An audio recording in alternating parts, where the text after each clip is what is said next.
વડોદરાના અનગઢ ગામે આજે સવારના સમયે હલચલ મચી ગઈ હતી, જ્યારે માતાજીના મંદિર નજીક એક મહાકાય મગર શાહી લટાર મારતો રસ્તા પર નજરે પડ્યો હતો। અચાનક ઘટનાથી વાહન ચાલકો થંભી ગયા હતા અને લોકોના ટોળા ભેગા થઈ ગયા હતા। વાઇલ્ડ લાઇફ રેસ્ક્યુ ટ્રસ્ટની ટીમ ઘટના સ્થળે પહોંચી દિલધડક કામગીરી બાદ મગરને સુરક્ષિત રીતે પકડીને વન વિભાગ દ્વારા સોંપ્યો હતો। સમગ્ર રેસ્ક્યુ ઓપરેશનનો સૌર્યભર્યો વિડીયો પણ સામે આવ્યો હતો। વડોદરાના અનગઢ ગામે મગરનો દેખાવ થયો હતો। માતાજી મંદિર પાસે મગરની લટાર રસ્તા પર વાહનો થંભી ગયા હતા। વાઇલ્ડ લાઇફ ટીમે મગરનો રેસ્ક્યુ કર્યો હતો। મહાકાય મગરના રેસ્ક્યુના ધડાકાઉ દ્રશ્યો જોવા મળ્યા હતા। રસ્તા ઉપર વાહનો થંભી ગયા હતા। વડોદરાના અનગઢ ગામે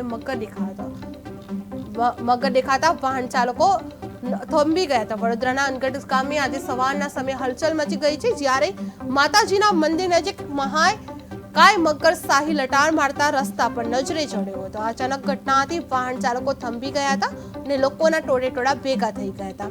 વાઇલ્ડ લાઇફ રેસ્ક્યુ ટ્રસ્ટની ટીમે ઘટના સ્થળે પહોંચી હતી અને દિલધડક કામગીરી બાદ મગરને સુરક્ષિત રીતે પકડી વન વિભાગને સોંપ્યો હતો। આ સમગ્ર રેસ્ક્યુ ઓપરેશનનો સૌર્યભર્યો વિડીયો પણ સામે આવ્યો છે।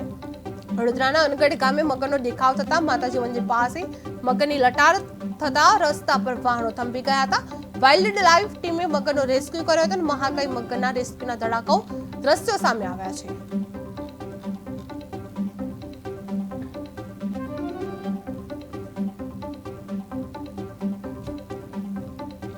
રસ્તા પર વાહનો થંભી ગયા હતા। વડોદરાના રેસ્ક્યુના ધડાકાઓ પર દ્રશ્યો સામે આવ્યા છે। વડોદરાના અનગઢ ગામે મગરનો દેખાવ માતાજી મંદિર પાસે આવ્યો હતો। મગરનો લટાર મારતા રસ્તા પર વાહનો થંભી ગયા હતા। વાઇલ્ડ લાઇફ ટીમે મગરનો રેસ્ક્યુ કરતો મહાકાય મગરના રેસ્ક્યુના ધડાકાઉ દ્રશ્યો સામે આવ્યા હતા। માતાજી મંદિર પાસે મગરની લટાર મારતા તેવા દ્રશ્યો સામે આવ્યા હતા। વડોદરાના અનગઢ ગામે મગરનો દેખાવ થયો હતો। માતાજી મંદિર પાસે મગરની લટાર જોવા મળી હતી।